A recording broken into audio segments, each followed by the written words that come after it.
Welcome back dito sa channel natin. Andito tayo ngayon sa bagong Gateway Mall 2. Magbibigay tayo ng pinaka-latest na update sa mga bagong stores at mga shops na nagbukas na dito.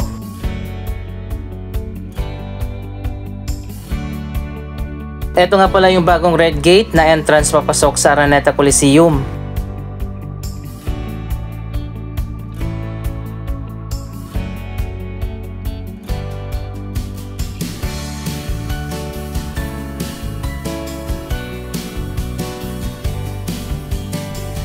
Hindi pa rin tumitigil ang ulan, ilang araw na, kaya indoor vlog muna yung gagawin natin.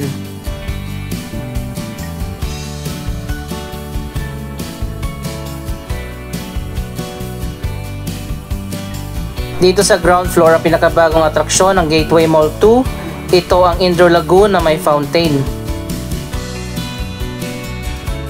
Napakaganda dito, para kang nasa loob ng isang 5-star hotel.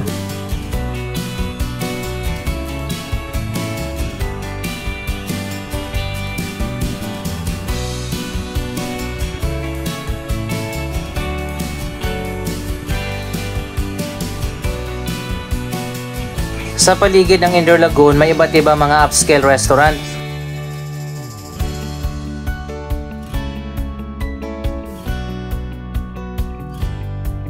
Marami ding iba't ibang mga cafe papunta sa entrance na nasa likod ng mall.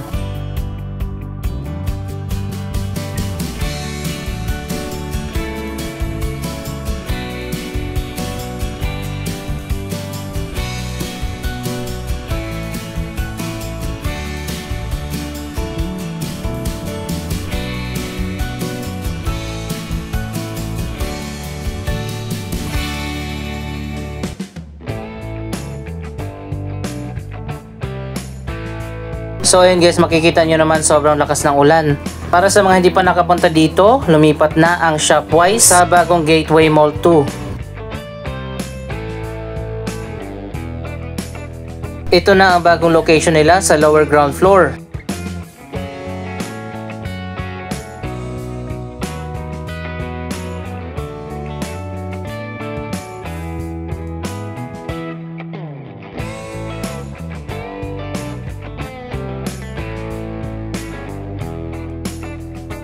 Ang Shopwise ay isang international grocery supermarket. Mabibili dito ang mga local at imported na mga products.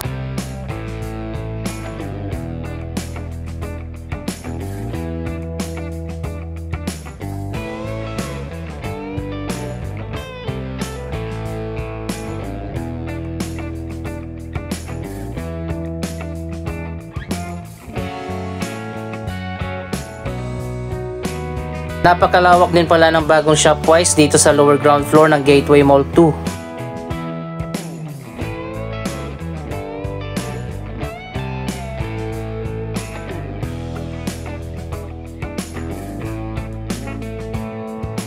So ayun guys, makikita nyo naman napakaraming choices dito ng iba't ibang mga pagkain, pati ng fresh meat at vegetables. Masarap din mamili dito dahil konti lang yung tao at hindi masyadong crowded.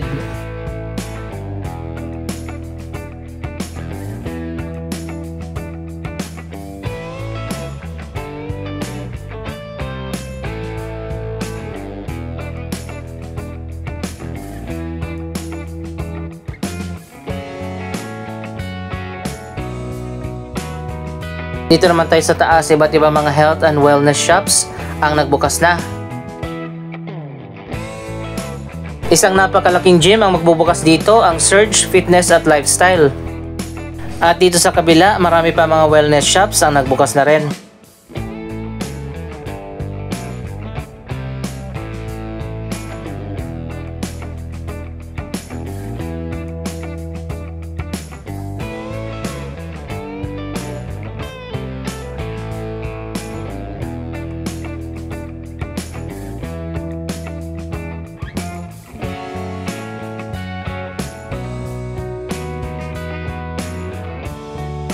Isa pang attraction dito sa Gateway Mall 2 ang Quantum Sky View. Kaso hindi natin makikita sa ngayon dahil naka-off ang LED screen. Update naman tayo sa iba't ibang mga bagong restaurant na nagbukas na.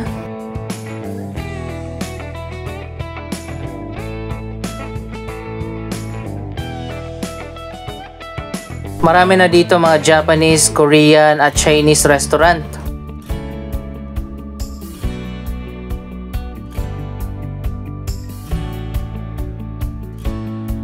Isa sa pinakabago nagbukas ang Furniture Republic, napakalawak pala nito.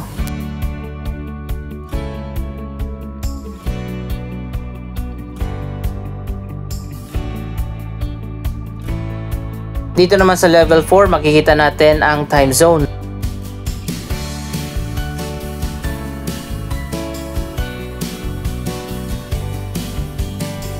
Malawak din yung time zone dito at meron pang VIP party area.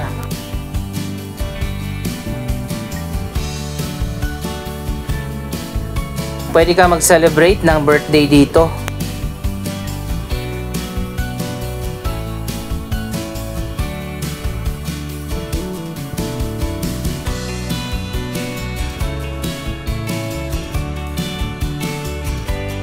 Iba't iba mga arcade games ang pwede nyong laruin dito. At meron ding videoke booth para sa mga mahilig kumanta.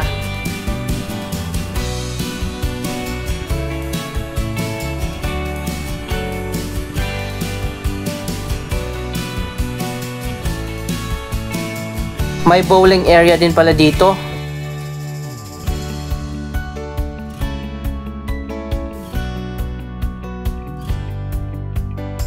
Dito naman sa taas makikita natin ang isa sa pinakamagandang cinema. May LED lights at may carpet pa.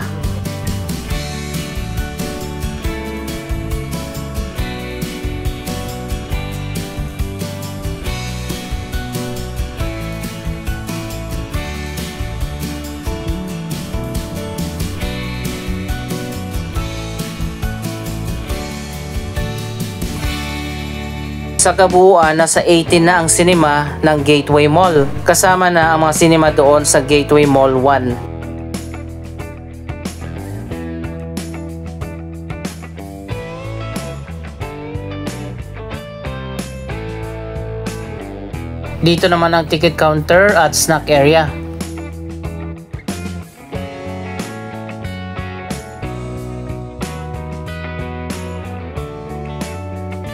Katabi lang niyan ang magiging bagong food court na napakalawak din.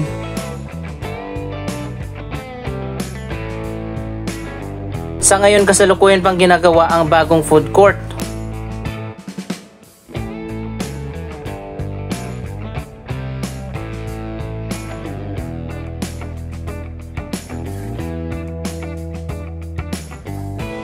Napakalawak pala nito, nasa 150 ang mga food outlets na magbubukas dito. Sa likod naman nito may open garden area. Abangan natin ang pagbubukas ng bagong food court.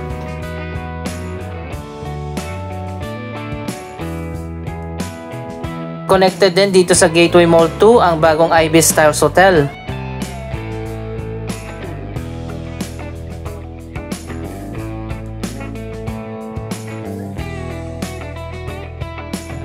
Ito yung shortcut papunta doon sa Sky Garden. Kaso hindi na muna tayo aakyat dyan dahil sobrang lakas nga ng ulan. Napakalawak pala ng bagong Gateway Mall 2. Sa iba pa mga areas ay magbubukas pa lang yung iba't iba mga stores at mga restaurant.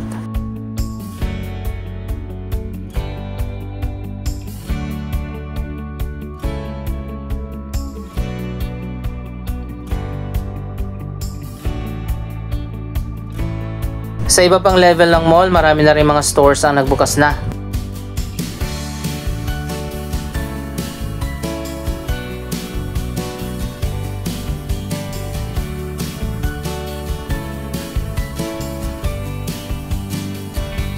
Ang malawak na area na ito ay naka-reserve na sa Robinsons Appliance Center. By the way, ang Shopwise supermarket na nandun sa baba ay pagmamayari din ng Robinsons Retail. Katapat naman nito ang Watsons na pagmamayari naman ng SM.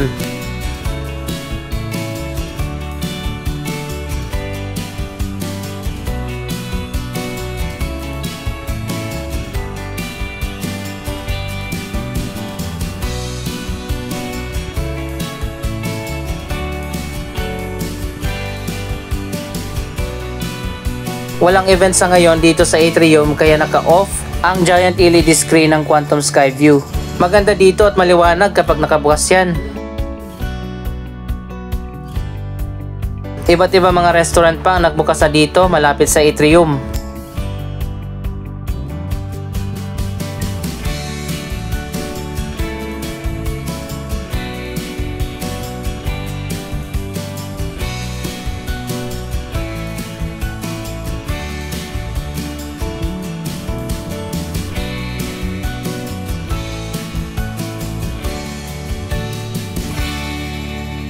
May bago na namang Japanese restaurant.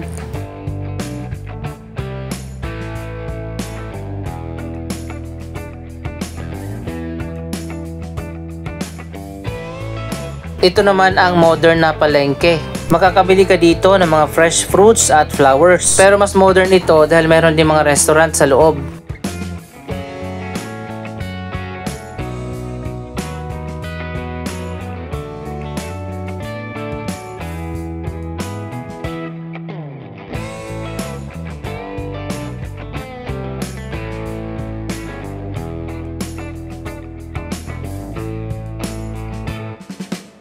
Iba't ibang Filipino restaurant naman na makikita natin dito.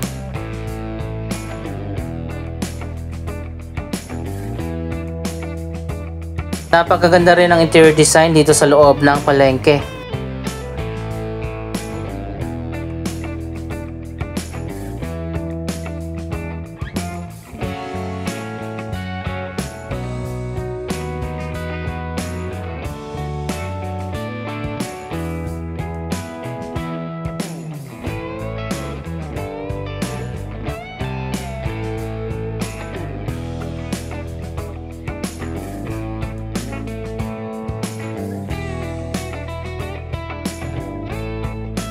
Isa pang bagong restaurant na nagbukas na ang Red Crab. Magkakaroon pa ng Vikings dito.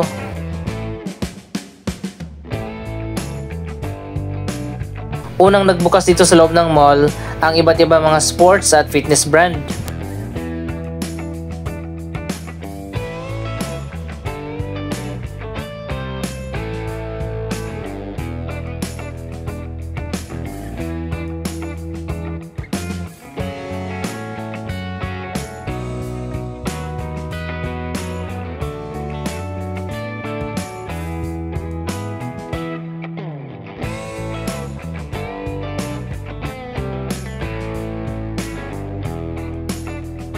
Malawak din yung mga stores dito.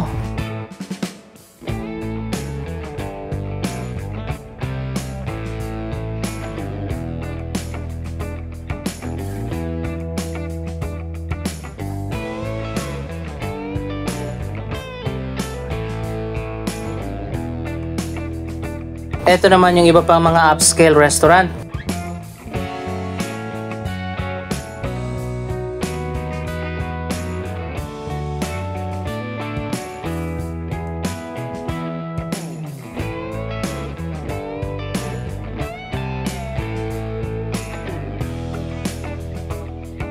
Sa taas ng mall, meron ding isa pang entrance sa connected sa Araneta Coliseum.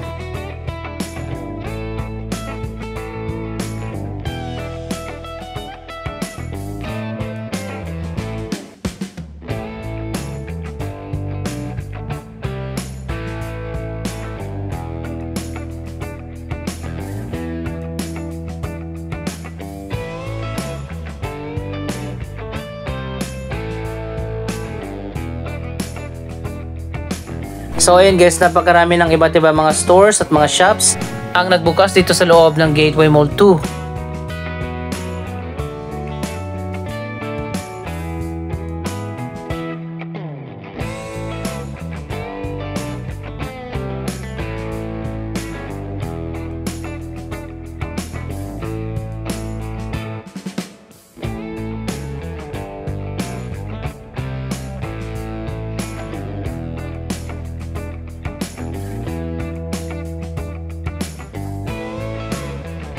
Nasa 8 ang floors ng bagong Gateway Mall extension. Connected na rin ito sa unang Gateway Mall at sa Farmers Plaza. Yan muna ang pinaka-latest na update sa mga bagong stores at mga shops sa Gateway Mall 2. Ano masasabi nyo? Sa bagong mall na ito, mag-comment lamang dyan sa baba ng inyong mga reaksyon.